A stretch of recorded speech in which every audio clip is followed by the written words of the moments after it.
Mas uma coisa que a gente não pode esquecer hoje é que existe uma igreja que cresce muito, que são chamados os desigrejados. E eu sou um membro dessa desigreja, né? Exatamente. Você é um desigrejado. Eu sou um desigrejado. Né? Jesus não pregava Jesus, né? Não. Jesus pregava o reino de Deus. O foco da mensagem de Jesus é o reino de Deus. E o reino de Deus é maior do que as instituições.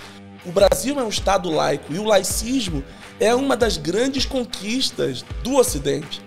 Então, quando você fala que o Brasil é do Senhor Jesus, você está quebrando outras perspectivas de fé, outras leituras da espiritualidade sagrada. Qual foi seu Stargate? A gente é fruto dos melhores relacionamentos que a gente tem. A gente tem um propósito dentro da gente para tudo que a gente faz. Quem é você? O que você tem de dentro para fora? Pega esse Stargate aí, querido. Olá, seja muito bem-vindo a mais um episódio do podcast Stargate. E eu sempre abro os episódios falando que eu estou recebendo pessoas especiais, né?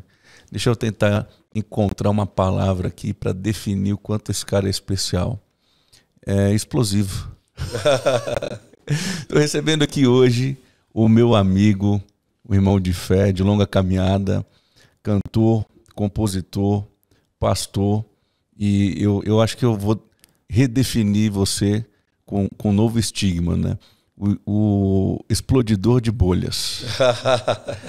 Que bom. Seja bem-vindo, Kleber Lucas. É um prazer te receber. Um cara que me inspirou desde a infância, a adolescência, né? Uhum. É estranho, né? Um cara com cabelos brancos falar isso, né?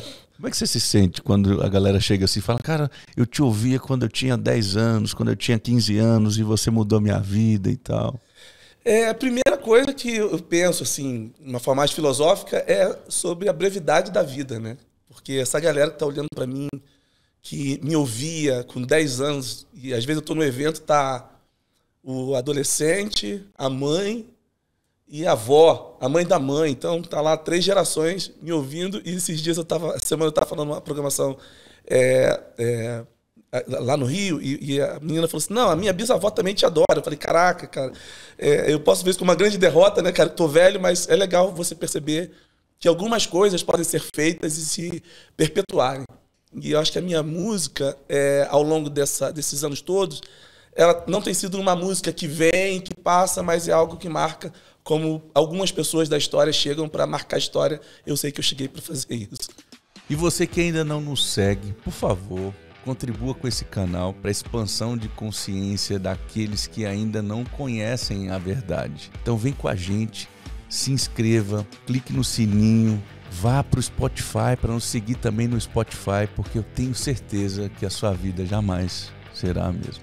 E na verdade o pastor Kleber Lucas ele tem se destacado nos últimos anos justamente por lançar mão desse movimento contra a cultura, contra a velha cultura, né?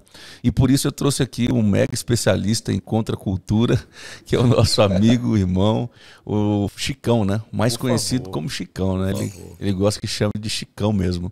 E eu trouxe o Chicão para nos explicar e nos ajudar a entender que meteoro é esse que o Kleber Lucas tem sido representado para furar essa bolha cultural, né? Trazendo esse movimento de contracultura, de explosão, para arrebentar com tudo isso, né, Chicão? Obrigado pelo convite aí, Vitor, parceiro, amigo, conhecendo aqui o Kleber Lucas, conhecia só pela internet, né? Ele não é uma inteligência artificial, ele tem corpo físico aqui, estou conhecendo ele, um prazer também, obrigado pelo convite. Prazer. E vamos aqui trocar essa ideia aí, né? Acho que temos aqui um ponto em comum aqui, cada um no seu microcosmos aqui tem essa característica, né, de questionar o status quo, né? Então, obrigado pelo convite, meu amigo.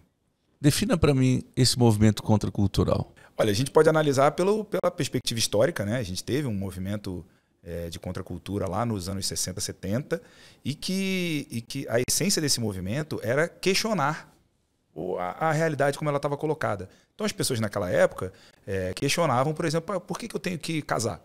Né? Por que eu tenho que ficar com a mesma pessoa o resto da minha vida? Por que eu tenho que me relacionar com uma pessoa do sexo oposto? Por que eu tenho que usar terno e gravata para trabalhar? Então, de certa forma, se a gente está hoje aqui num encontro de trabalho, entre aspas, e a gente está aqui de tênis, é essa galera que deixou esse recado. Né? Se você está podendo ir para o trabalho não usando terno e gravata como os nossos avós usavam no ambiente de trabalho, é porque essa galera colocou isso. Né? Por que eu preciso assumir uma prestação de uma casa que eu vou levar 30 anos, vou morrer pagando? Não, eu posso querer viver num motorhome. Né? Então, na perspectiva histórica, existiu esse movimento. O que a gente está propondo lá no Instituto.cc, o Instituto de Contracultura e Desenvolvimento de Pessoas e Organizações, a proposta é a gente questionar o status quo. A gente conseguiu trazer, conseguiu galvanizar nesse nome contracultura, e até fazendo toda a reverência histórica aqui, né? Mas questionando o status quo, né? Então, acho que essa é a base de tudo aqui.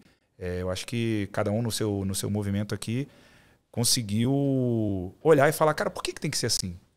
Eu não acho que tem que ser assim. Então, essa coisa inconformada, acho que está na base disso tudo. Então, eu vejo que esse movimento de contracultura que acontece, que a gente vê hoje em dia, o movimento, não precisa nem dar esse nome de contracultura, mas é um movimento de questionar o status quo, né? E tem questionamentos do status quo para todos os lados. Né? Quando você questiona pra... o movimento é libertário, né? De libertar e não de prender, né? Então, o primeiro movimento registrado na história foi daquela época ali dos hippies, Está associado a esse movimento, anos 60, 70. Assim, dentro desse conceito, né? Acho interessante essa fala do Chicão. A história da humanidade, especialmente a história do Ocidente, ela é marcada por muitas figuras, muitos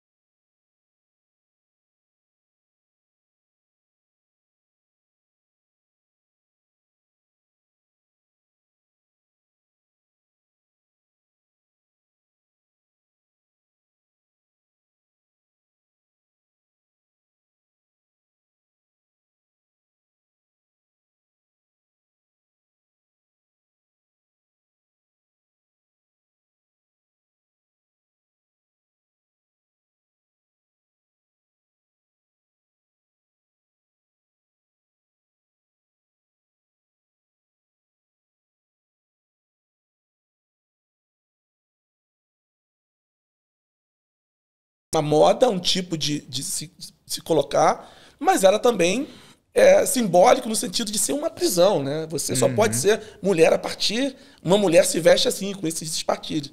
Ela rompe isso. E ela trouxe alguns elementos da moda masculina para a moda feminina. Ela vai e foi ser uma coisa né? revolucionária, assim.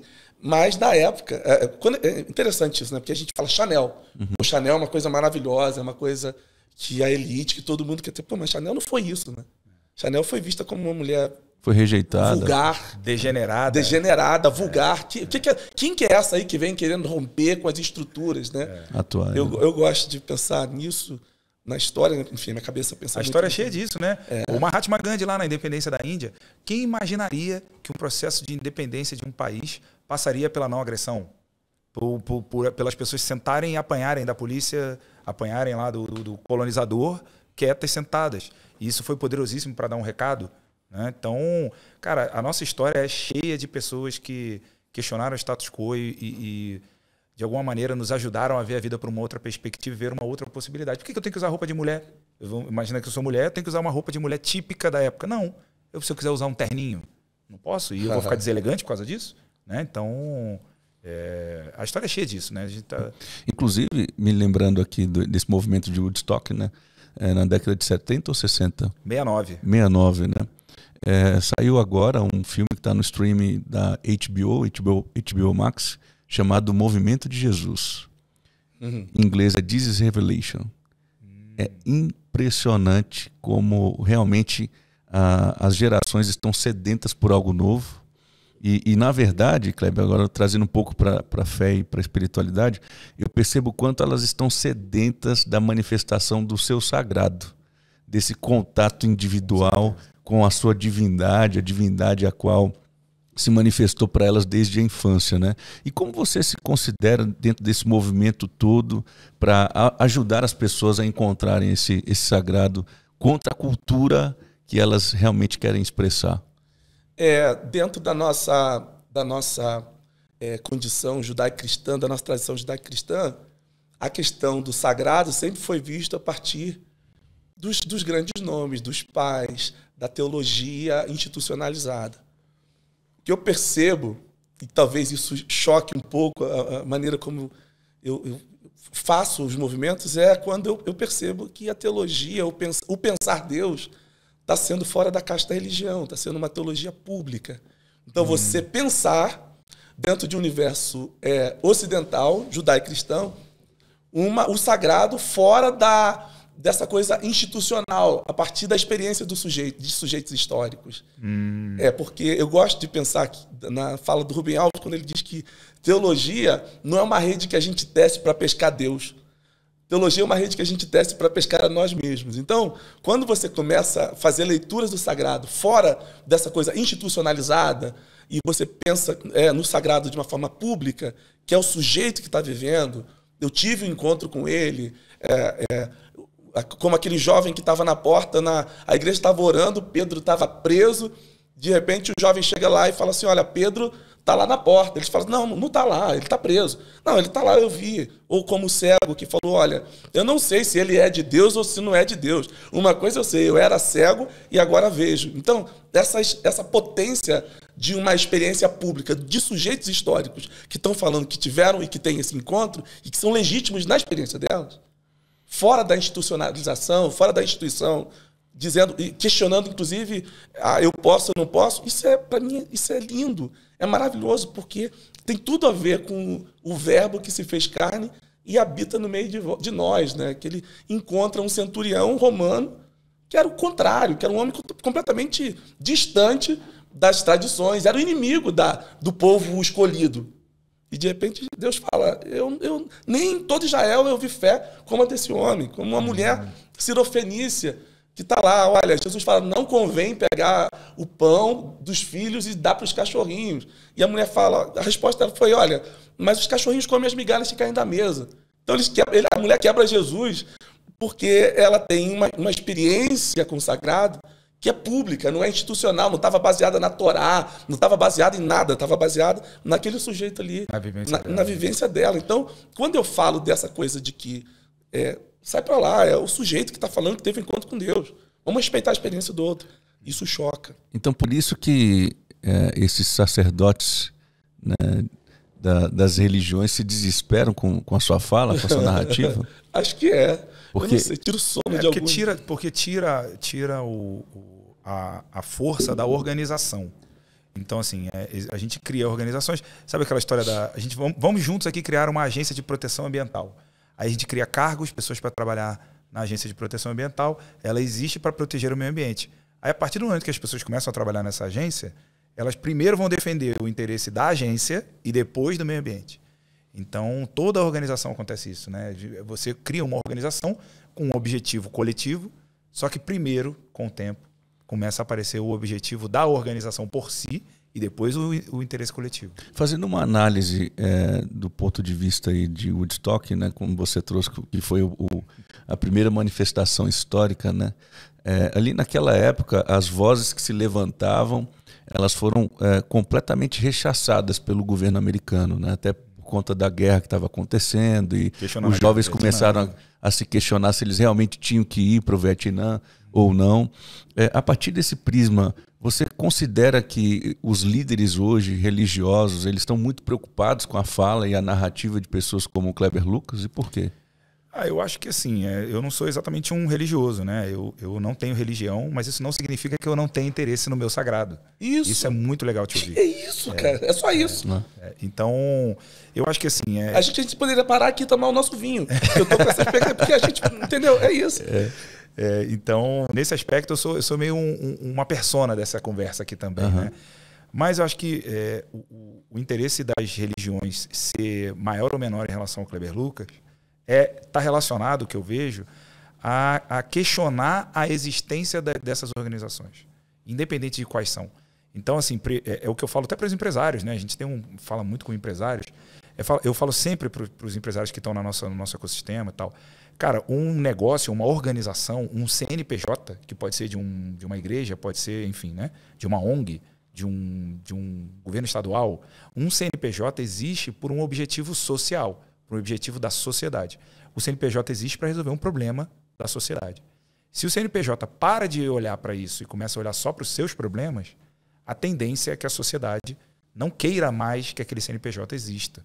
Então ele para de ter a potência que ele poderia ter e com o tempo a tendência dele é desaparecer. Então, essa questão de lideranças de uma organização, religiosa ou não, questionarem ou ficarem de olho no Kleber Lucas, eu acho que isso acontece em todas as áreas, né? Então você imagina que, na Med Mais você tá perseguindo um objetivo como Med Mais e tem um cara muito maior que você que está de olho em você.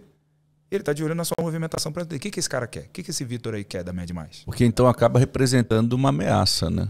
Pode ser uma ameaça. Eu acho que assim, essas organizações podem ver como ameaça, podem ver como potencial colaborador. Então, se você olhar como uma visão de opositor, é um jogo de soma zero, né? Para eu ganhar, ele precisa perder.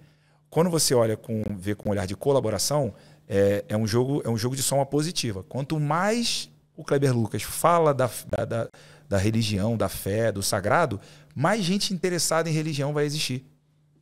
E quanto mais gente interessada em religião, sobra um pouquinho aqui para a nossa organização também, se eu sou uma organização religiosa, né? Eu tenho uma oportunidade de, quem sabe, atrair pessoas aqui para a minha organização. Então, acho que assim, essa visão de ecossistema, né? A gente fala aqui em Brasília, quanto mais o ecossistema brasiliense empreendedor se desenvolve, melhor para os empreendedores em geral. Existe uma lógica de competição que você pode olhar, mas existe uma lógica de amadurecimento do segmento e que vira um jogo de soma positiva. Mas como tem funcionado na prática, Kleber? Você tem sido observado e aceito pelos líderes religiosos da religião evangélica? Ou você tem sido rechaçado e eles te veem como uma ameaça? Como é que tem sido então, isso? Como tudo no Brasil é muito novo, né? A gente está falando de um evangelicalismo no Brasil que é muito recente, que começa mais fortemente, mais presencialmente na segunda metade do século XIX, e com o advento do movimento pentecostal, movimento de fé apostólica, 1911, e a partir de 1917, esse movimento de fé apostólica recebe o nome de Assembleia de Deus no Brasil, que vai ser uma proposta muito mais popular do que as igrejas chamadas histórica, presbiteriana, batista, que chegam a partir de 1866, no século XIX, advindo do sul agrário dos Estados Unidos, quebrados, a maioria desses cristãos que estão querendo refazer as suas fortunas perdidas com a Guerra Civil no Brasil Império, que tinha um modo de produção que muito embora sendo cristãos, esses cristãos tinham um modo de produção escravagista no sul dos Estados Unidos. E o Brasil era um lugar que era interessante para reproduzir esse modelo. Os batistas, por exemplo, ficam 10 anos na região de Santa Bárbara do Oeste, pregando somente para os seus pares. Os cultos eram em inglês. De 1871 até 81, eles falavam só para imigrantes, porque a intenção era outra. A partir de 1881, eles começam a falar para brasileiros e ordenam o padre na loja maçônica de Santa Bárbara do Oeste, enfim, depois vai para Salvador. O Bibeg e o Taylor vão para Salvador e fundam a primeira igreja missionária, que é a primeira igreja batista em Salvador. Então, eles estão trabalhando muito fechado. A partir do século XX, você vai começar a ver mais presença desses movimentos populares, que são experiências de brasileiros, ou nascidos no Brasil, que tinham experiências análogas a uma cultura que já se tinha ali, que é uma experiência de uma espiritualidade corpórea, uma coisa mais do levantar a mão, do choro, do riso, do falar em línguas, do dançar no poder de catarse, Deus, né? Dessa coisa, né, da catarse, que são coisas lindas e que estava mais identificado com a cultura dos brasileiros. Uhum. Esse movimento vai crescer muito. Então, o que eu percebo é que como é tudo muito recente, mas uma coisa que a gente não pode esquecer hoje é que existe uma igreja que cresce muito, que são esses movimentos neopentecostal, pentecostal, que cresce muito no Brasil, e tem uma outra igreja, um outro retrato de igreja que também cresce muito, que são chamados os desigrejados. Da mesma forma como você tem eu sou católico não praticante, você tem muitos evangélicos não praticantes hoje. E é um grupo que cresce muito no Brasil. Então, se por um lado eu tenho o desafeto de muitos líderes, de muitas igrejas que tem esse conflito, o Kleber Lucas ou não é cristão, né? Ele deixou de ser cristão e se perdeu. Então, interessante como é que essa coisa da colonialidade, né, do sagrado. Eu vou dizer se você é ou não é uma pessoa religiosa. Pelo amor de Deus. Olha como é que é. Olha a arrogância de dizer sobre o que é legítimo para você. Uhum. Então, quando as pessoas falam, o Kleber Lucas não é mais cristão, elas reivindicam para si uma legitimidade de dizer que eu sou ou não, sobre a minha experiência. Você é o juiz da cristandade. Exatamente. Né? Eles são réguas para medir a vida do outro. Então é uma coisa tão absurda, estúpida e nonsense que eu fico olhando. Mas é interessante você pensar que tem pessoas que têm uma experiência com Cristo, que são cristãs e que não estão dentro do sistema religioso. Elas se colocam como eu sou um desigrejado. E são. E precisa ser respeitado. Esses dias eu estava no aeroporto e o rapaz do Uber estava levando a gente para o hotel e falou assim, oxe, um amigo meu estava falando desse assunto aqui, aí o rapaz do motorista falou assim, oxe, desculpa, eu não sou da religião de vocês, mas você é ou não é cristão? Eu falei assim, eu sou. Aí ele falou assim, me explica então, como é que o outro está dizendo que você não é? Quem é o outro para dizer que você não tem essa religião? Eu falei, é só isso. Essa capacidade mínima de fazer a leitura certa. Eu não posso dizer sobre a sua experiência do outro. Então, dentro desse cenário, tem um público muito grande que me acompanha, que me diz que bom ter você aqui, que bom que você é o pastor que nós precisamos. E muito legal isso. E tem você como pastor, né? Sou mesmo, sou pastor deles. E eu sou um membro dessa desigreja. Né? Exatamente. Você é um desigrejado. Eu sou um desigrejado. Né? E como você, tem milhares de pessoas que... Eu nunca duvidei da fé. Qualquer pessoa que se aproxima de você, 5 minutos vai perceber o que você tem de essência. E é uma frase muito atribuída a Agostinho, que eu não sei se é dele, pregue o evangelho a todo tempo. Se necessário, use palavras. Uau. Olha aí que interessante. Então, eu acho legal você pensar nessa leitura do outro que está falando. Eu tenho uma experiência porque, na verdade, olha só que loucura que eu vou fazer para vocês aqui. Jesus não pregava Jesus, né? Não.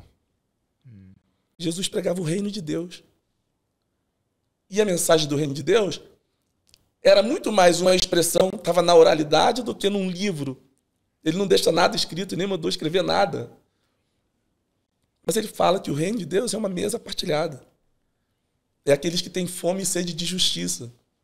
Não está falando aqueles que estão falando. Ele fala, no nome dele vocês vão expulsar demônios e tudo. Mas o foco da mensagem de Jesus é o reino de Deus. E o reino de Deus é maior do que as instituições. Uma coisa que ele veio para quebrar a cultura, né? Não, tu quer um cara mais contracultural do que Jesus Cristo? É. O reino de Deus é maior do que as instituições. Inclusive a instituição igreja.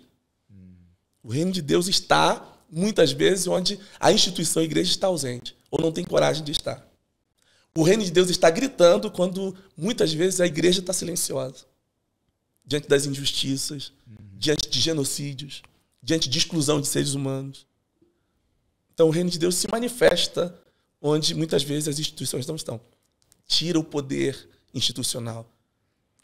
Porque existe, sim, salvação fora da igreja. Existe reino de Deus fora das instituições. E é por isso que você é apedrejado, né? Eu falo só isso, eu não estou querendo brigar nada. Caminho... Eu só falo isso e tomo meu vinho. Isso dá um trabalho, meu Deus do céu. Mas o caminho que eu vejo, assim, o caminho da história da humanidade é o caminho de se libertar e não de se aprisionar. Não é isso. Rapaz. Então, assim, cara, a gente vai se libertar, as pessoas não tendem a buscar o que liberta elas. Sim. E não o que aprisiona. Então, cara, não tem porquê existir uma... eu acho que as religiões, em geral, não deveriam nem estar preocupadas com esse tipo de coisa. Elas deveriam estar preocupadas o quanto que eu estou aprisionando as pessoas. Não é isso. Porque assim, as pessoas vão em busca do que liberta elas. Se elas encontram a liberdade dentro da igreja, é maravilhoso. Se elas encontram a liberdade fora, maravilhoso também. Saca? Você me contou uma coisa hoje no café da manhã que eu achei muito legal. E eu acho mais legal ainda quando você fala, eu sou uma pessoa que não tenho uma religião, mas valorizo o meu sagrado. E eu acredito que o seu sagrado passa um pouco com essa liturgia que você tem com seu filho, por exemplo, que você falou, eu gosto de levá-lo na escola e à noite ter uma refeição. Isso é uma expressão do sagrado. É a mesa. O reino está muito mais para uma mesa do que para um prédio. Ai, meu Deus. Pode falar, pastor. O reino está muito mais para uma mesa posta do que um prédio erguido com símbolos religiosos. Pois é. E isso é que me afasta das religiões, porque todo mundo fala, pô, mas você não tem religião e tal, não sei o quê. Eu falo assim, cara, não tem religião, sabe por quê? Porque assim, começa o papo, aí papo, pô, legal pra caramba, a mensagem de Jesus Cristo é maravilhosa, pô, incrível. Agora começa um papo de que eu tenho que fazer isso. Por quê? Por quê? Aí ninguém sabe me explicar direito por quê. Mas Jesus Cristo não falou isso. Por que eu tenho que fazer desse jeito? Aí eu tenho que me enquadrar num dogma. Meu irmão, aí já me tirou né? Já me tirou daquela religião lá, meu irmão. Então por isso que eu não tenho religião. Eu também. Não consigo ter. Por isso aí. Ô, Kleber, eu queria falar de algumas narrativas que foram polêmicas, né? Sim. Da parte da tua história, né? Uma delas que eu me lembre, que até trouxe uma polêmica muito grande, de uma fala sua que você diz que o Brasil não é do Senhor Jesus. Quando você pensa numa religião, seja ela qual for, como um projeto de poder nacional, você está afastando sensivelmente essa religião do seu principal papel. Quando eu falo que o Brasil não é do Senhor Jesus, é no sentido de um projeto de nação, um projeto de poder. O dia que... Projeto institucional. Institucional, obviamente. O dia que esse recorte, porque quando você fala que o Brasil é do Senhor Jesus, qual Jesus que nós estamos falando? De qual denominação? De qual vertente teológica? Ele é de Senhor Jesus, mas os testemunhos de Jeová também estão dentro? Ele é de Senhor Jesus, mas o sétimo dia também faz parte? Não. Ele é o Brasil, os católicos também estão dentro desse recorte. O Brasil é um Estado laico e o laicismo é uma das grandes conquistas do Ocidente. É, inclusive, uma conquista oriunda da Reforma Protestante. Então, esse laicismo é o espaço onde não é que você não tem religião, que você pode ser ou não religioso. E brasileiro, o Brasil é dos brasileiros, que pagam seus impostos, que têm suas expectativas de vida, que estão na luta, e muitos desses brasileiros não são de Jesus. E não querem saber, eles são não religiosos, ou são de religião de matriz africana, são do candomblé. Então, quando você fala que reivindica uma hegemonia de que o Brasil é do Senhor Jesus, você está quebrando outras perspectivas de fé, outras leituras da espiritualidade sagrada. Uhum. E o camarada que paga seus impostos, que tem sua fé, que tem a sua devoção, e que não é em Jesus. Como é que ele fica dentro desse Brasil que é do Senhor Jesus, se ele não é de Jesus, desse Jesus institucional? É pouco democrático, né? É muito pouco democrático. Isso fere essa ideia de laicismo e do Estado democrático de direito. O Estado democrático de direito, ele propõe, inclusive, uma pessoa não querer ter fé. Exato. Eu não tenho experiência religiosa. Eu tenho minha experiência, eu faço a leitura sagrada como eu quiser. Então, essa reivindicação de que o Brasil é do Senhor Jesus, ela é hegemônica. Ela aponta para um projeto de poder, muito mais do que da experiência do sagrado. Porque o sagrado a gente precisa entender que o sagrado se vive na experiência do sujeito e precisa ser respeitado, porque ele vai chamar o sagrado de muitos nomes, ou de nenhum nome. E a gente percebe esse movimento na história utilizando a igreja, né, e até o nome de Cristo, o nome de Jesus Cristo, desde Constantino, em Constantinopla, né? Onde o cristianismo foi estabelecido, né? Como uma religião oficial. Como uma religião oficial para movimentar as massas, para manipular as pessoas, para que elas pudessem ser uma obra de manifestação do interesse deles. Do interesse de poder de alguém, né? Então... Isso é tão complicado porque tem desdobramento sobre isso.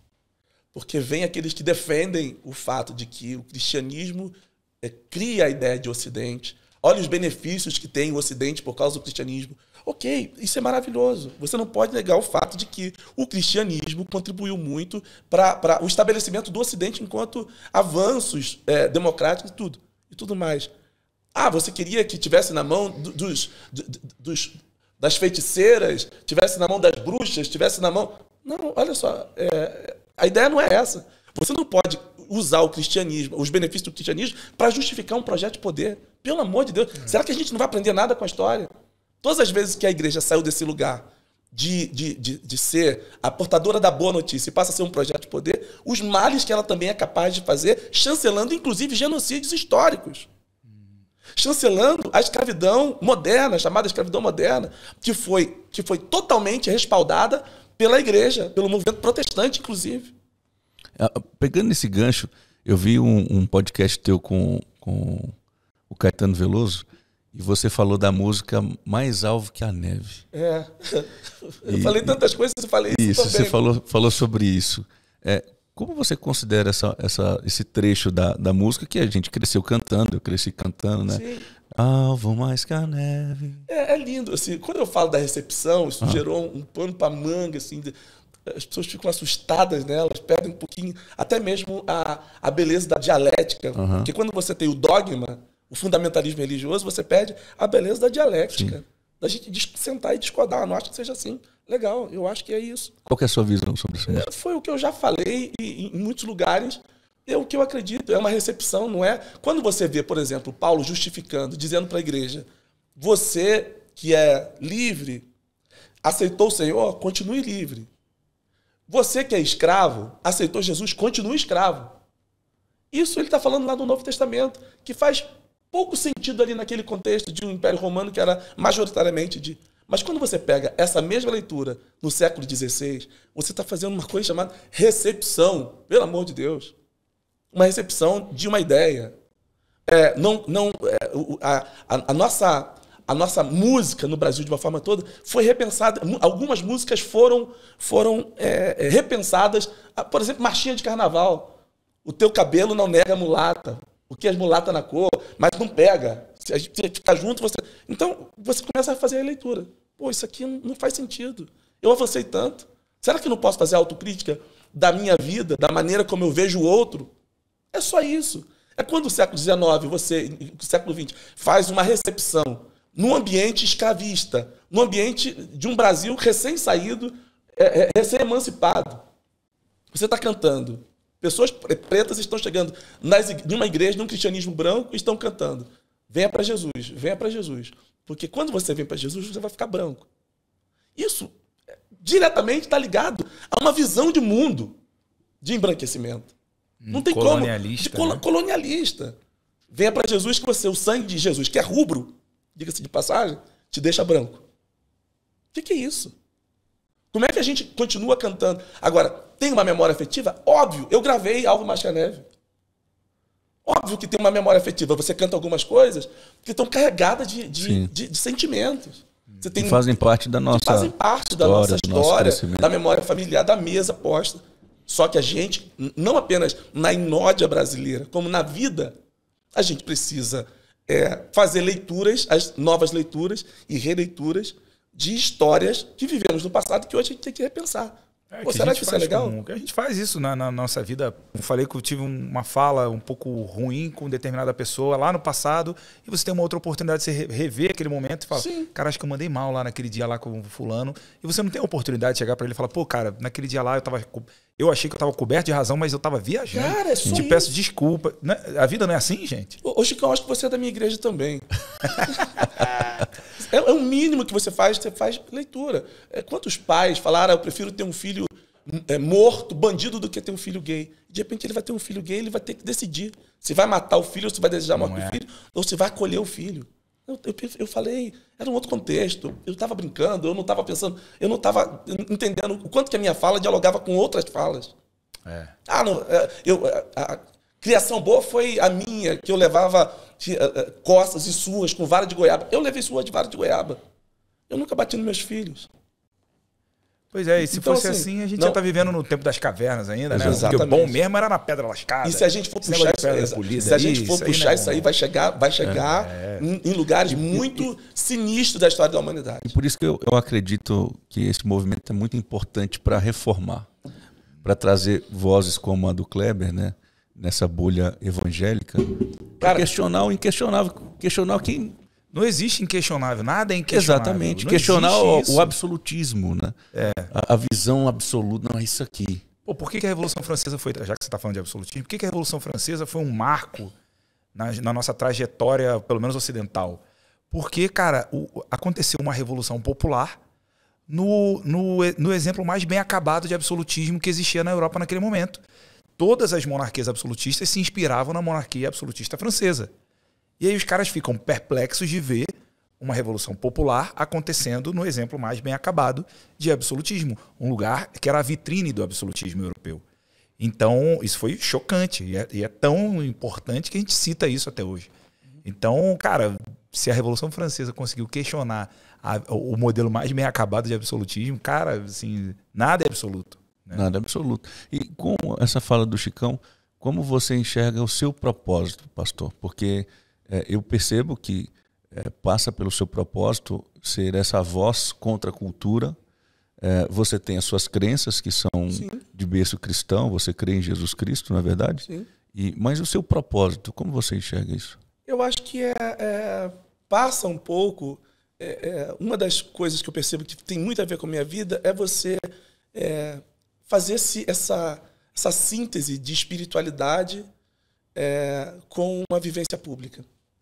Entender que a espiritualidade ela precisa ser descolonizada. O sagrado precisa ser descolonizado. Acho que seria um pouco isso. Descolonizar o sagrado e entender que ele é visto e é vivido por cada sujeito na face da Terra da maneira dele. Cada um tem o Da seu, maneira né? dele. Então, se eu for um membro da sua igreja hoje, como você vai me levar para dentro do meu sagrado? Acho que o nosso propósito, quando a gente se encontra com a igreja, não é dizer sobre o que é o sagrado, mas cada um na sua experiência, viver essa experiência comunitária. Se encontrar, fazer uma reflexão que fortaleça a vida e a devoção dessa pessoa da maneira dela. Mas não catequizar a pessoa dizendo que é assim, se você fizer isso, eu vou te dar 3 passos para ser cristão. Eu não acredito nisso. Então isso quer dizer que você pode ser o pastor de um umbandista? Posso. E sou. Bicho, eu não tenho religião, eu tô aqui inspirado pela fala do cara, bicho.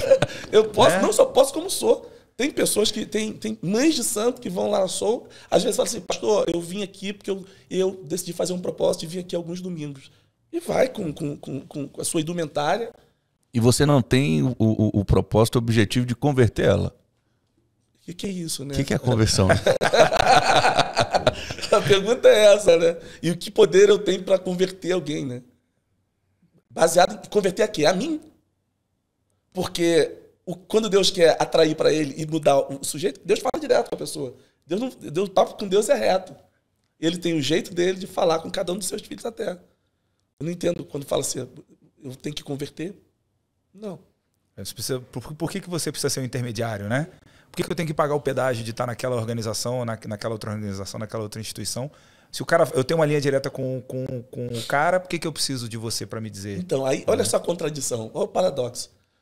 O movimento protestante fala assim, somos contra as imagens, nós não adoramos Maria, nós católicos também não adoram, mas, enfim, não vou entrar nesse papo porque é difícil, né? As pessoas estão cansadas de pensar. Mas, assim, existe uma coisa de veneração, que precisa ser respeitada, mas eu não adoro Maria, não adoro imagem, não gosto de São Cosme e Damião, é coisa do demônio. Não, mas eu ganho. Eu sou o mediador entre a pessoa e o sagrado. Não foi Jesus que falou assim, quando o Espírito Santo vier, ele vai convencer. Ele vai convencer. Então não é a instituição que vai falar como que o Espírito Santo convence. O que precisa ser mudado em mim, ele fala comigo.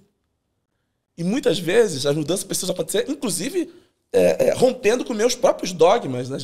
Minha maneira de ver o sagrado é assim, mas será que é? E eu vou pensando, eu vou fazendo releitura, eu vou fazendo autocrítica. Mas eu fiquei confuso, eu sou muito metódico na metodologia. Mas é confuso mesmo. É confuso. Me diz uma coisa, suponhamos que eu seja um membro da tua igreja e por suposição, eu seja um umbandista também.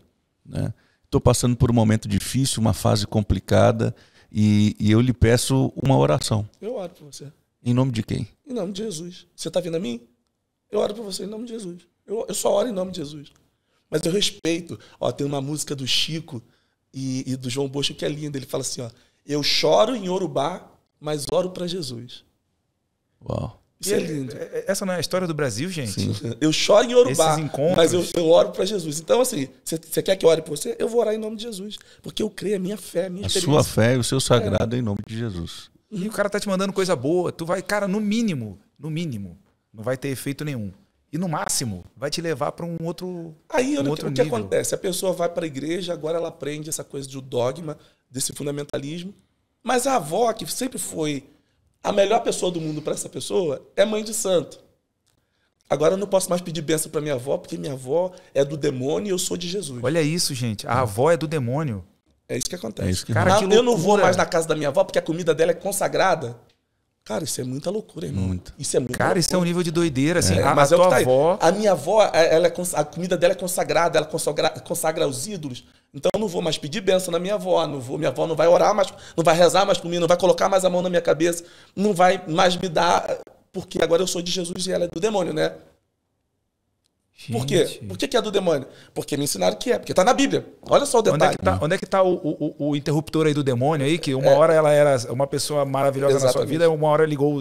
Que foi a avó que criou, porque a mãe não pôde estar lá, o pai não pôde estar lá, a avó que guardou, que expressou o amor de Deus para ela a vida toda. Essa pessoa conheceu talvez um amor materno por meio dessa avó e agora ele deu um on no demônio. Aí agora Exatamente. Não pode mais.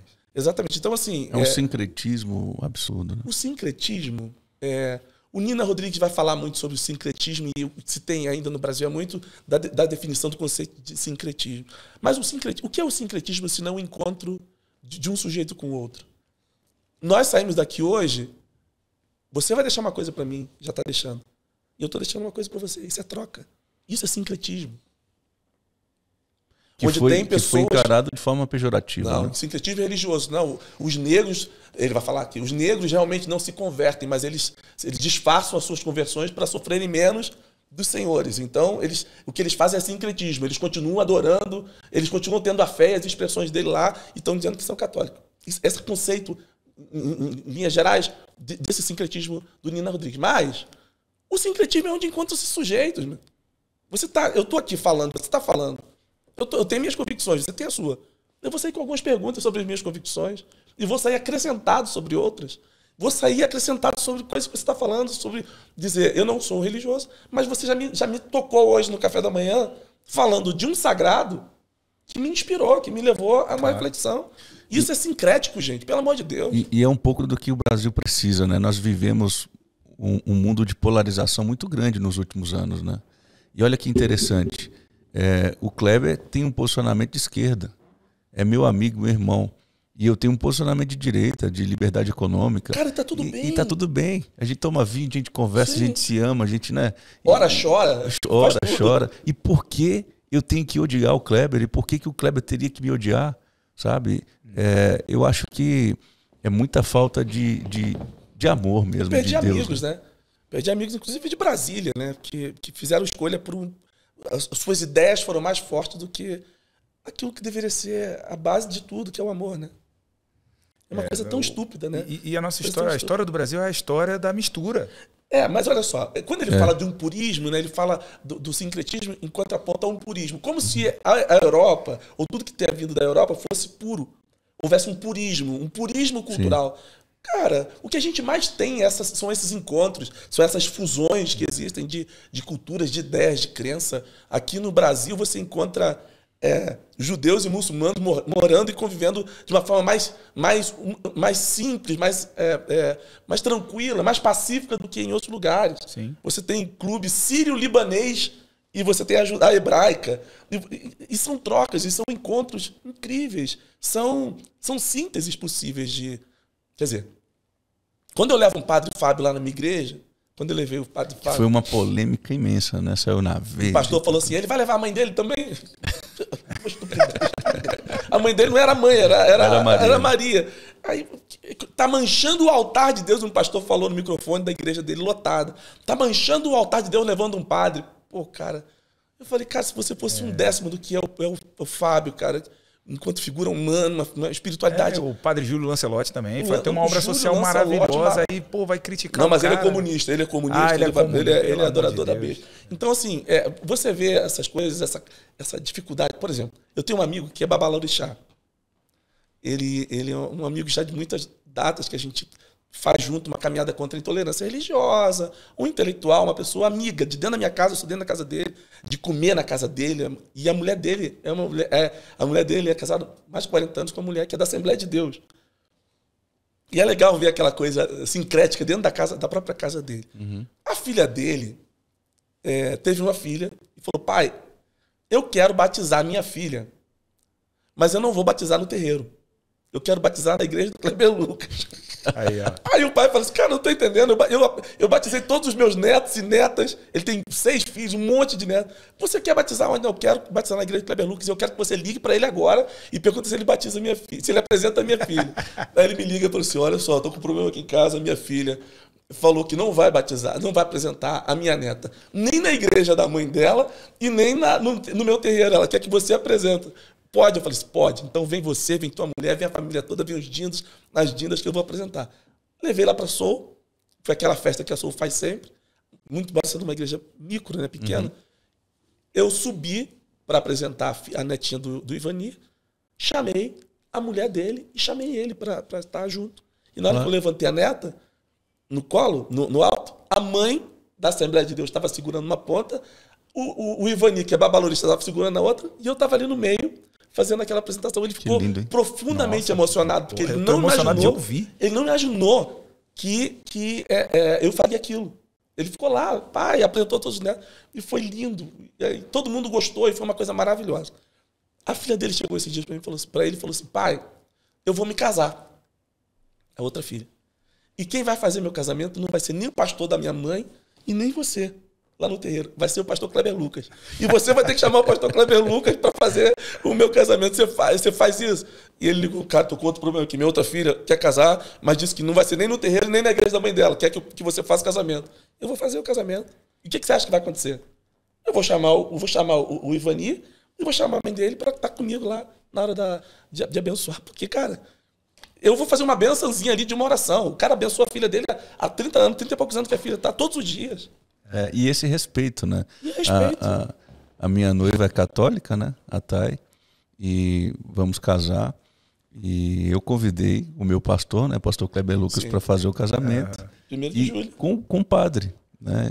De 1º de junho. Então vai ser uma coisa assim maravilhosa. Mas, cara, a história do Brasil é essa história, isso, cara. É a história na mesma família tem um bandista, tem crente, tem católico. Sim. Cara, essa é a história do Brasil, é a história dos encontros, né? Então, cara, por que agora a história do Brasil tem que ser diferente? E assim, a intolerância, esses extremos é tão perverso que ele segrega as próprias mesas, né?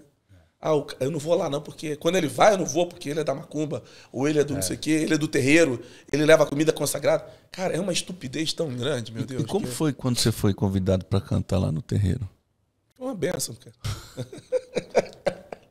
Foi uma bênção ter ido lá no terreiro. Porque um terreiro que foi aviltado, vítima de intolerância religiosa, foi queimado, foi incendiado. Tem um antropólogo que eu gosto muito, chamado Muniz Sodré, que ele vai falar sobre o terreiro enquanto um lugar de potência do axé. E que essa potência não diz apenas respeito à espiritualidade, mas o terreiro é também um lugar da potência política, da consciência cidadã, da cultura, da arte, dessa convivência comunitária, de um lugar de cuidado, de primeiros cuidados. Olha, eu nasci de uma mãe que não era religiosa, mas a minha avó, Josina, era da Assembleia de Deus. O meu pai era do Candomblé. Então, eu vivi essa síntese na minha casa. Porque quando eu fui para a igreja com 17 anos, eu vivi uma fase de extrema espiritualidade e desse fundamentalismo religioso. E eu tinha um problema, porque eu amava meu pai e sabia que meu pai me amava, mas eu era crente. Agora meu pai é do diabo, do demônio, e eu sou... Tu pensava isso real, cara? Não, mas eu aprendi isso. Eu também. Olha só, a gente cresceu aprendendo isso. A gente aprende a odiar, a gente aprende... Exatamente. A gente aprende o fundamentalismo religioso, você é catequizado nisso. Você aprende a viver uma experiência que você vai reivindicar como exclusiva. É só aqui que tem, é só ali, é só fazendo isso que dá certo. Mas aí você realmente acreditava que o caminho passava por se afastar do seu pai nessa época? Eu tinha um conflito, Chicão, sabe por quê? Porque eu achava que estava na Bíblia, estava nos ensinos e nos sermões, mas quando eu vi o meu pai, eu caí abraçado nele, ele me abraçava com a mesma mão que me acariciou a vida toda. Então, era um conflito. Isso durou uns 2 anos só. Depois eu falei, eu não posso ficar longe, meu pai é o meu melhor amigo. É a pessoa mais confidente que eu tenho, qualquer coisa que eu tenha, eu vou procurar meu pai, não vou procurar o pastor. Cara, eu te faço essa pergunta assim, essa pergunta é sincera e honesta. É assim, cara, você chegou em algum momento a olhar para o seu pai como... E falar assim, é o demônio, porque... Rolou esse momento? Rolou, de um questionamento. Será que esse cara é do demônio? Será que esse cara é do demônio? Rolou isso? Rolou. Cacete. Mas tinha um conflito, porque quando eu chegava perto dele, eu aprendia isso, e quando eu chegava perto dele, eu falava, cara, Sentia meu pai, paz, cara. amor. Cara, isso é muito grave, cara. Era muito grave. Isso deixa uma marca. Mas Olha é só, isso que a religião acontece, faz, cara. Isso acontece hoje, mas muito frequentemente. Tem muito pastor que não fala com a mãe, porque a mãe é de terreiro. Gente. Tem muito pastor que não chama nem pede a bênção para a avó, porque a avó é mãe de santo, ou a avó é pai de santo. É uma coisa monstruosa que existe e que precisa ser falada. Cara. Não como uma denúncia, mas como uma exortação ao grande mandamento que ele falou, que é o amor. É, porque as pessoas que você mais ama na vida, assim, eu tô profundamente emocionado E de ouvir isso minha aqui. mãe trabalhava, meus pais eram separados, e a gente não tinha muitas vezes comida, não tinha onde morar. Eu morei em terreiro a minha infância toda. Um terreiro da Dona Dalva, do seu Argeu, da Dona Yolanda lá em cima, que a gente não tinha onde morar, vai pro terreiro. Outra coisa. Você era acolhido nesses lugares. E aí a esses gente lugares comia são no do demônio terreiro. como? A gente comia, tava com fome, não tinha. Eu falei isso numa entrevista que eu dei pra Veja há um tempo atrás. Quando você tá com fome na favela, a comida chega, você não faz pergunta se ela veio da igreja evangélica ou do terreiro. Você Vem quer com comer. assinatura a comida agora? Então, assim, por que eu fui no terreiro? Porque eu já estava muito mais emancipado de qualquer preconceito e tabu. E a memória de que quando eu tinha fome e a comida chegava, eu fui lá no terreiro ajudar a reconstrução, porque quando eu estava com fome, eles vieram para mim. Claro. Quando Então, você estava sem teto, Eles me acolheram. eles te acolheram. Quando eu não tinha roupa, eles me vestiram. Agora, quem mandou fazer isso? Foi Jesus. Falou, olha só, você é bendito, porque quando você é bendito e vem para o meu reino, porque quando eu tive fome, você me deu de comer. Não está falando de instituição. Quando eu tive sede, você me deu de beber. Quando eu estava preso, você foi me visitar. Quando eu estava nu, você me vestiu. Quando eu estava doente, você me curou. E os discípulos, mas quando que a gente viu você fazendo, te viu nu, doente, preso, Jesus? Quando foi? Não, quando você fez isso, a qualquer um desses pequeninos, a qualquer um dos seus próximos, você estava fazendo para mim. Aí, olha o conflito que dá. Ah, mas você quer dizer, então, que a mãe de santo, o pai de santo, muitas vezes tem esse papel de Jesus na história? Mas eu não tenho dúvida disso, senhoras e senhores. Foi ele que falou. Não teria, né? E também acho que a gente tem que reconhecer também o papel das organizações religiosas, o papel positivo. Tem esse papel que aprisiona, mas também tem um papel que para muita gente... De ressocializar.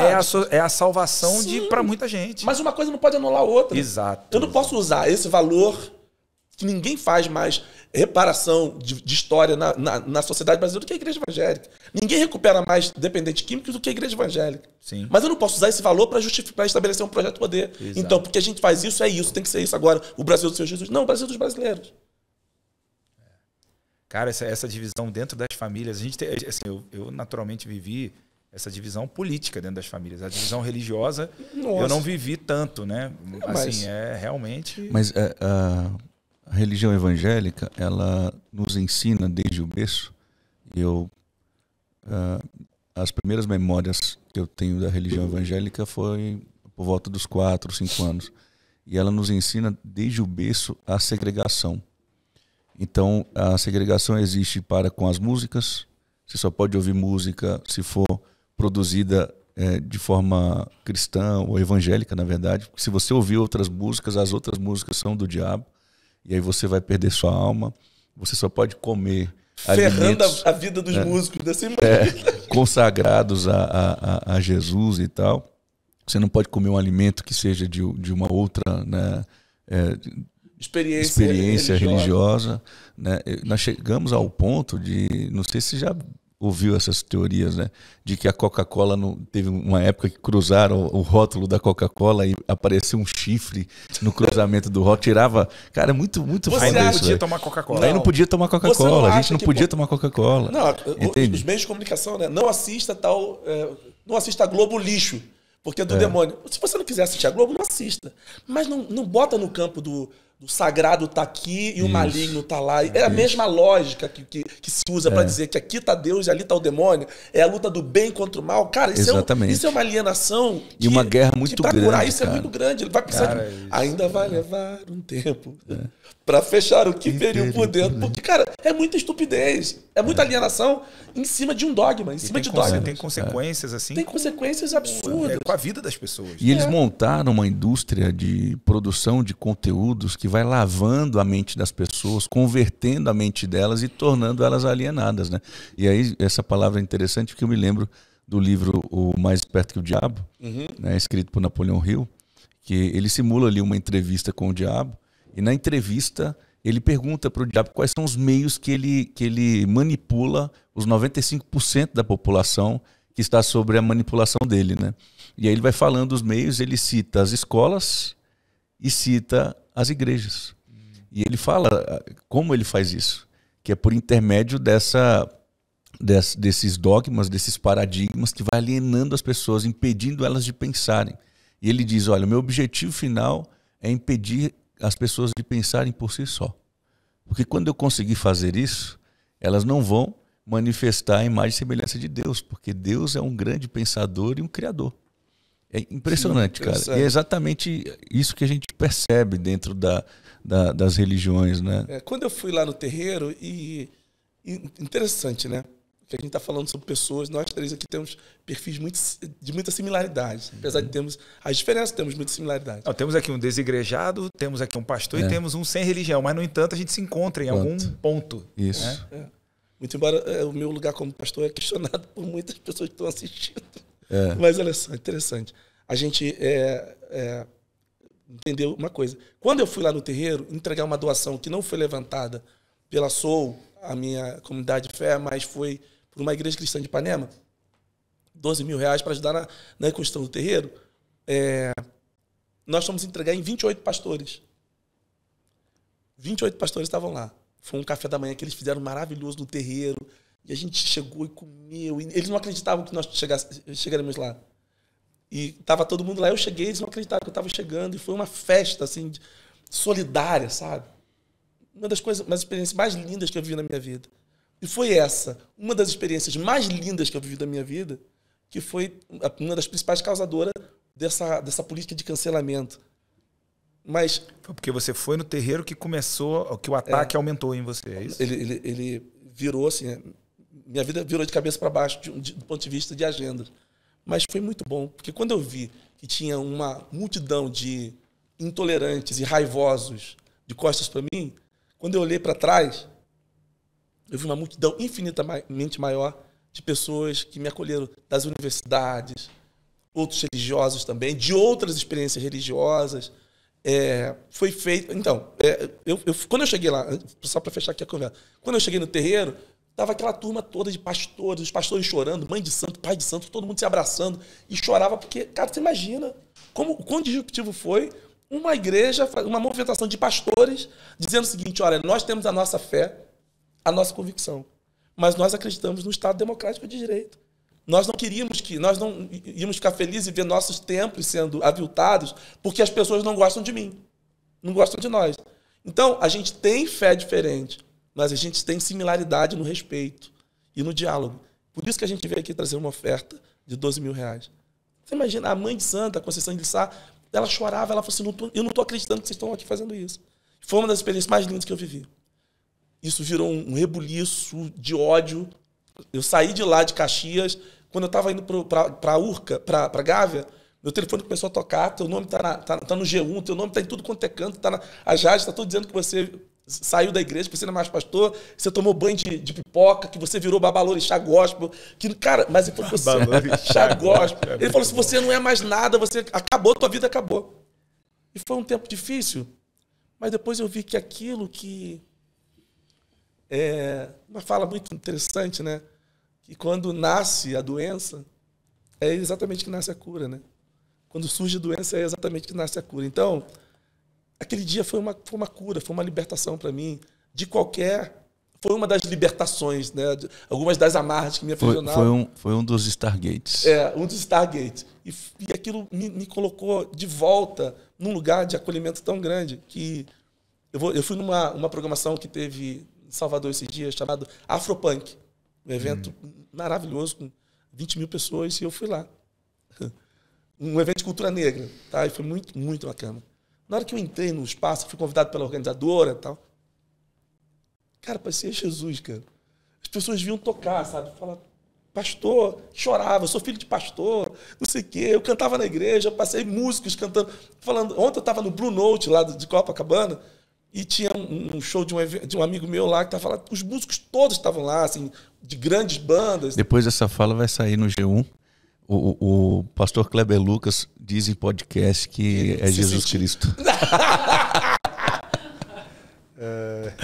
Mas daí ele falou isso. Vamos pegar. Quem você pensa Pega que o corte, ele pega o corte, né? Não, que é pode Jesus botar, Cristo. cara. Eu falei de propósito também. Eu preciso confessar que algumas provocações saem assim tão intuitivo, intencional, talvez. Não sei.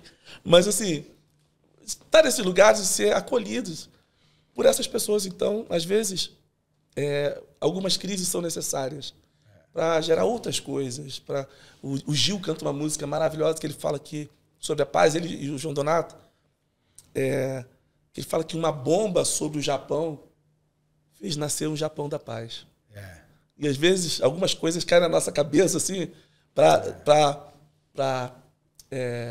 desconstruir algumas coisas para reconstruir outras, para que outras sejam reconstruídas. É a jornada do herói, né? Você encarou você teve que encarar a coisa que mais te aterrorizava. E a partir do momento que você encarou a coisa que mais te aterrorizava e você aprendeu a lidar com isso, nada mais te aterroriza. Bicho, isso aí é o Kleber Lucas. Isso definiu minha vida agora. Mas a jornada do herói tem esse momento. Que assim, o herói, né? Como é que é a jornada do herói, né? O herói leva a vida perfeita dele lá onde ele está e um belo dia acontece alguma coisa que chama ele, ou chama a atenção dele, chama ele para a aventura. Ele, de alguma maneira, é tragado para essa aventura, ou ele vai ou ele é puxado para dentro da aventura, né? E ele vai vivendo uma série de provações.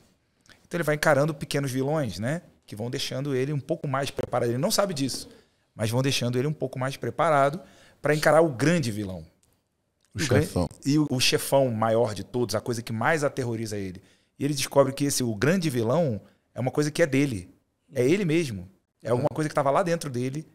E aí, essa coisa é a coisa que mais aterroriza ele. A gente tem diversas histórias sobre isso, né? Luke Skywalker, quando vê a cara dele dentro da máscara do Darth Vader. A gente tem Frodo, quando tá dentro da caverna lá, que ele tem que encarar ele mesmo. Fantasma da Ópera também. Então a gente tem... Todas as jornadas do herói falam dessa história. E isso aconteceu com você, cara. Você encarou a coisa que mais te aterrorizava, que era o cancelamento, talvez, né? Sim. Toma a ousadia aqui de talvez definir, né? Que era o cancelamento da sua comunidade de origem. Sim. E você ficou assim, cara, eu agora que... Eu tive que desconstruir o que eu era. Aquela comunidade não me aceita mais. Aquilo que eu era não cabe mais. E agora o que eu sou? Agora, pegando essa fala do Chicão, fantástico, Legal Chicão, isso, foi muito bom. Lembrei muito de Moisés, né? Moisés muito isso, bom, né? muito bom. Pegando essa fala, Kleber, conta pra gente, de verdade, pro Brasil que tá assistindo, de verdade mesmo, quando você fechava a porta de casa, encontrava a Gaia, só você, né? O que se passou aí dentro, cara? Seus medos? Então... Porque você foi rejeitado. Você é um ser humano. Sim. Eu nunca, nem um dia, nem um passo atrás, me arrependi de ter ido no terreiro. Faria isso e faço. Eu continuo indo no terreiro. Para muitas pessoas foi um evento. Mas para mim foi o que eu fiz a vida toda. Sim, mas e os seus sentimentos, cara? Então, assim, o que você esse sentiu? é o primeiro ponto. Mas a sensação de levar porrada de crente, entendendo minimamente o que é a história da igreja, o quanto ela foi silenciosa no seu cinismo diante das atrocidades, diante de destruição de pessoas, de vidas sendo incineradas, de fogueiras, de inquisitor. A igreja foi inquisitorial, as inquisições, a tomada, a escravização de pessoas pretas do continente africano, em nome de Jesus, em nome de Deus. O quanto que a igreja foi cínica no seu silêncio. E de repente você está num lugar onde você está sendo rejeitado pelas pessoas por causa da sua convicção, por causa da sua ideia, e você está convicto de que aquilo dali é o certo, foi desesperador, em muitas vezes. O que me salvou foi muitas e muitas horas de terapia, às vezes 3, 4 vezes por semana. 3, 4 vezes por semana, só levantando da cama para ir na terapia e voltar para casa. Você pode afirmar pra gente que você passou por um processo depressivo? Passei. E outras coisas que me salvaram. O Rafa e a Michelle, meus filhos. Que quando eu tava na merda, assim, ruim, eles falavam assim, que orgulho que nós temos de você, de ser seus filhos. Uau. Que orgulho. Você chegou a passar necessidade financeira, cara? Não passei necessidade financeira porque quando eu fiz esse movimento, era mais fácil não ser esse herói, não dar atenção às vozes. Mas assim, eu estava no momento de acabar de ganhar um Grammy Latino. Enfim, tem coisas da nossa vida financeira que não vale a pena, pode insultar algumas pessoas, mas assim, eu consegui estabelecer bem a minha vida financeira. Eu ganho muitos direitos autorais, eu tenho coisas que me deram base, que me dão base. Então essa estratégia que os seus supostos inimigos utilizaram para te cancelar e para te quebrar financeiramente não surtiu efeito. Eu perdi agendas no Brasil todo, eventos no Brasil todo, mas eu já tinha um suporte assim muito denso, graças a Deus, para seguir a minha vida. Não tive que desfazer de nenhum imóvel meu, de nenhum bem meu por causa desse cancelamento. Mas esse processo depressivo, ele se deu... Porque você tem uma convicção e as pessoas estão te julgando por causa de uma ideia. Cara, isso é muito estúpido, isso é muito cruel. Você pensa diferente de nós e nós vamos te rejeitar por isso. E pessoas que você considerava, talvez, né? Amigos, pessoas que você tinha um grande respeito. Amigos que se silenciaram. E isso foi muito ruim para mim. Foi ter que conviver com isso. Outra coisa que me salvou foi, nesse tempo, eu mergulhei nos estudos, fui fazer um mestrado, depois fui estudar mais outras coisas, depois entrei no doutorado, nunca parei de fazer isso. Minha família, minha mãe, minhas irmãs também, extensão, né? E gente fora da igreja. Gente do terreiro, mãe de santo, pai de santo. Olha, teve uma movimentação na Universidade Federal do Rio de Janeiro, no Salão Nobre do IFIX, que só se abre para grandes eventos. Grandes eventos. É um salão da época do Império e tudo. Então, assim, só abre para grandes eventos. Tem uma ideia, prefeitos e governadores tentaram fazer evento lá, um outro evento, e eles falaram assim, não, a gente não abre a porta, não é interessante para a gente fazer isso. E juntou um grupo de intelectuais ali, da Universidade Federal, e decidiram fazer um ato de desagravo, pela quantidade de linchamento público. E assim, uma coisa tão podre, tão nojenta, que essas pessoas não têm cara. Elas chegam lá e falam, te ferem e vão embora. Assim, ou são inescrupulosas. Ou falam mentira, como um deputado federal falou mentira dizendo que tinha conversado comigo. Eu tive que falar para ele, você é um mentiroso, asqueroso. Não pode falar aqui? Foi o Feliciano que falou, eu conversei com você sobre isso, mentiroso, asqueroso, falando mal de mim, dizendo que tinha conversado comigo. Não conversou comigo, ele queria ibope em cima do meu nome, como muitos têm. Enfim, eu vi só o do Feliciano, eu não vejo dessa galera, porque não me acrescenta nada, não tem nada para falar com ele, não respondem nada. Só respondi essa coisa asquerosa, que foi essa fala do Feliciano, mentirosa. Foi um mentiroso naquele momento, falando que tinha conversado comigo. E eles decidiram fazer um evento lá de desagravo. Cara, um espaço gigante. Eu falei, não vai ter ninguém aqui nesse lugar. Foi eu e mais 8, 9 pessoas da Soul. Quando a gente chegou lá, tinha 450 pessoas dentro do salão, abarrotado. Tinha uma fila gigante de gente do lado de fora. E o evento foi o seguinte. Nós estamos aqui para fazer um ato de desagravo, dizendo que o que o pastor Kleber Lucas fez, o gesto que ele fez de apoiar uma entrega lá no terreiro, foi uma coisa muito honrosa para a sociedade, para o Estado Democrático de Direito, e que isso que ele fez se parece muito com aquilo que se espera de uma religião que tem como a base o amor. Só isso. Eu fiquei em pé, e umas 600 pessoas, as 400 e poucos que estavam lá dentro, mais as de lá de fora, elas vinham e me abraçavam. E nesse período você estava em depressão? Eu estava muito mal. Eu levantei da cama para ir lá. Eles me abraçavam e falavam, nós estamos aqui contigo. Sabe uma coisa assim? Imagina você receber quase 600 abraços e ninguém está falando nada. As pessoas só te abraçavam. Foi horas ali, umas 2, 3 horas que eu fiquei chorando. Eu chorava. Essa é a verdadeira igreja, né? Eu falei, caramba, gente, olha só de onde estão vindo os abraços. De onde estão vindo os abraços. De fora da sua organização de origem. Sabe quantos? E aí você começou a despertar para aquela nossa conversa lá, os 30, 70. 30, 70. Foi quando eu comecei a pensar nisso. E nossa conversa foi mais ou menos naquela época, foi um pouco depois. E ali eu descobri o seguinte, que o reino de Deus é maior do que as instituições, né? Que às vezes o reino de Deus vem de onde você menos se espera. Às vezes o reino de Deus vem através de uma pessoa não religiosa. Vem de uma pessoa que crê politicamente diferente de você. E a frustração de muitos religiosos fundamentalistas é saber que Deus não é propriedade deles. Que Deus não tem rótulo. Que ele pode falar se pudesse, criaria uma lei dizendo, olha, Deus agora... Não estou querendo falar de política, não. Se pudesse, Bolsonaro seria reeleito. Porque a quantidade de profecia que foi dada, em nome de Deus, em nome de Jesus, que ele seria reeleito, que ele era... Não tô entrando no critério da contenda. Não, mas assim, quantas coisas foram faladas em nome de Jesus?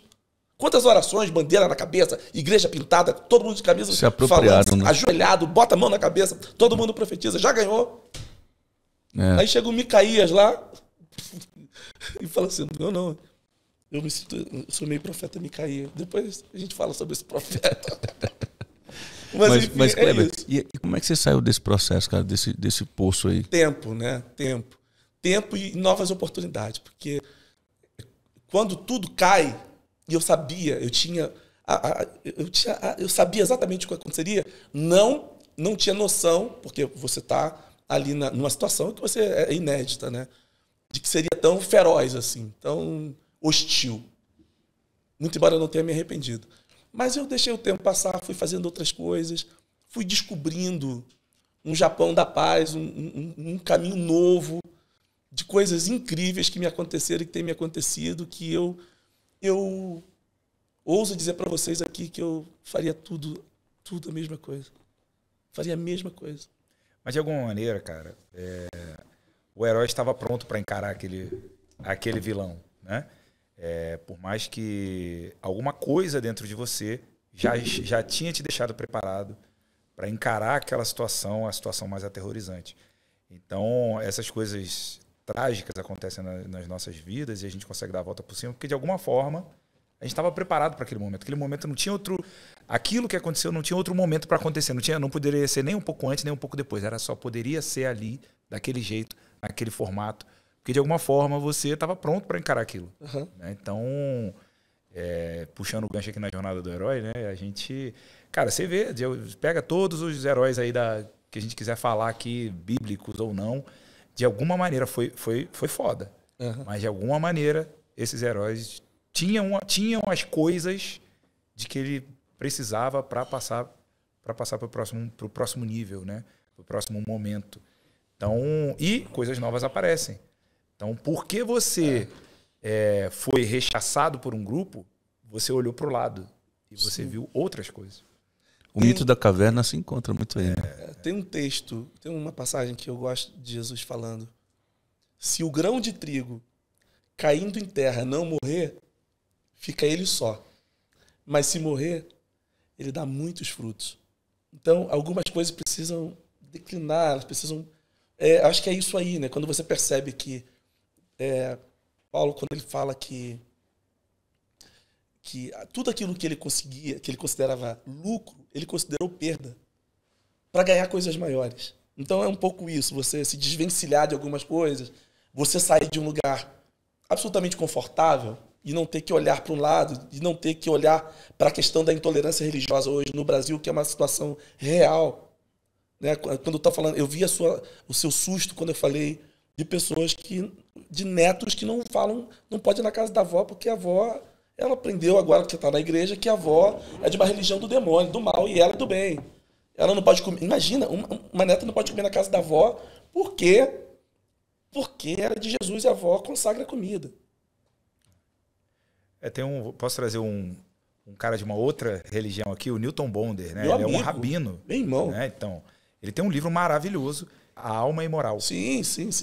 Cara, o que a Alma Imoral fala? É um livro fininho, né? Que é um tapa na cara, né? O que o Newton Bonder bota lá, coloca na Alma Imoral? Chega uma hora que quando o certo encontra o bom, a nossa vida é maravilhosa. Quando você está fazendo uma coisa que é certa e que é boa, nossa, você leva a vida de um jeito assim, nossa, você está nas nuvens. Né? Só que, em algum momento, as coisas começam a se separar. Nem sempre o que é certo é o que é bom. E nem sempre o que é bom é o certo. E quando essas coisas começam a se separar, a metáfora que ele faz é como se fosse um corredor que vai se estreitando. Uhum. Vai se estreitando até que chega um ponto que não tem mais como você continuar naquele corredor. Ele não cabe mais você ali. Você não é mais fisicamente possível você caminhar naquele corredor. Só tem um jeito de transcender. E sá que, cara, transcender é foda. É com palavrão mesmo. Exatamente. É esse processo do Stargate, né, cara? A gente morre para uma velha proposição e nasce para... É a Fênix, né? E falando um pouco do que a gente está vivendo hoje, o que a gente está fazendo, construindo em conjunto, eu acho que a gente vai pensar muito sobre tantas coisas, mas eu já queria te fazer uma pergunta. Se o Kleber Lucas fosse uma instituição hoje, qual seria a missão dela? Qual seria a sua missão?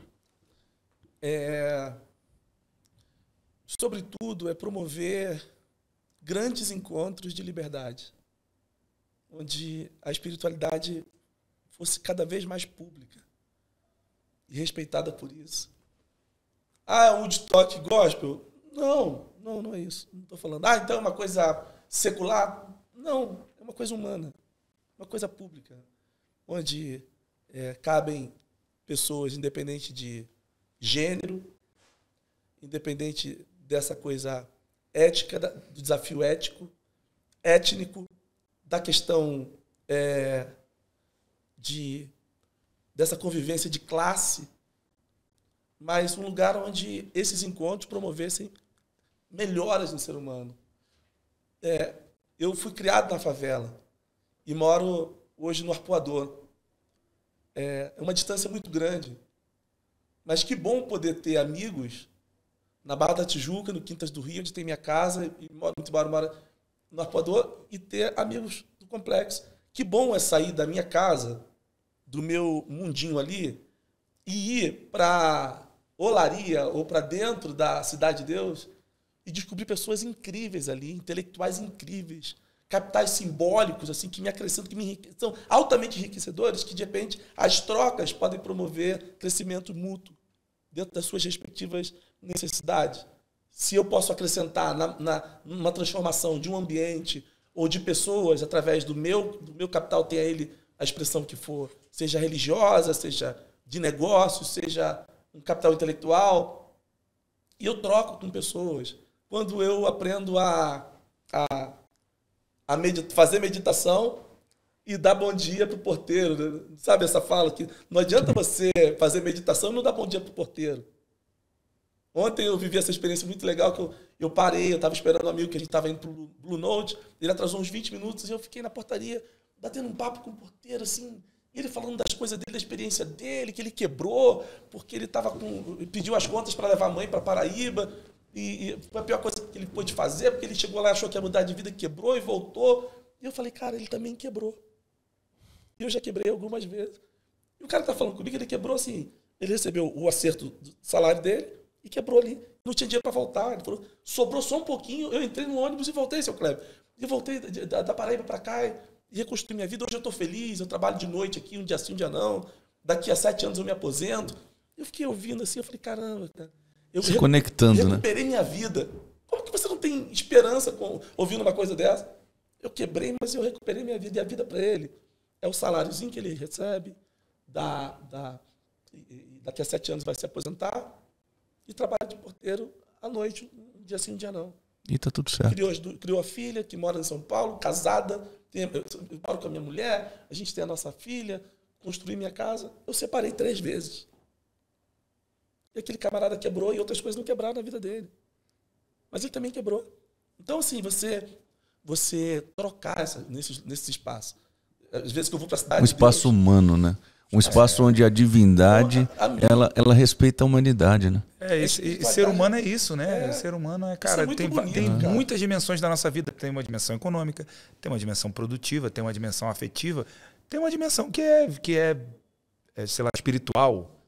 E pronto, não vou nem dizer religiosa, é espiritual e pronto. Tem uma conexão com algo maior. Eu, por exemplo, não tenho religião, vim de uma família de ateus.